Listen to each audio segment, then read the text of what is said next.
అందరికీ నమస్కారం. ఈరోజు విత్తనములు వాటి వల్ల ఉపయోగాల గురించి తెలుసుకుందాం. మొదటిగా గుమ్మడి గింజలు. దీనిలో జింక్ ఎక్కువగా ఉండటం వల్ల తెలివితేటలు, మేధాశక్తికి ఉపయోగపడతాయి. రెండవది పుచ్చ విత్తనాలు. దీనిలో 34 రకాల ప్రోటీన్స్ ఉండటం వల్ల కండ పుష్టికి ఉపయోగపడతాయి. మూడవది చియా సీడ్స్. దీనిలో ఒమేగా ఫ్యాటీ యాసిడ్స్ ఎక్కువ ఉండటం వల్ల బరువు తగ్గటానికి, చర్మానికి మరియు గోళ్లకు అంటే నెయిల్స్కి బాగా ఉపయోగపడుతుంది.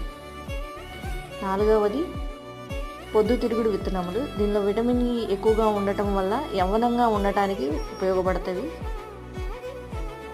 ఐదవది పిస్తా పప్పు.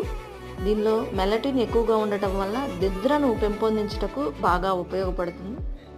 ఆరవది బ్రెజిల్ నట్స్.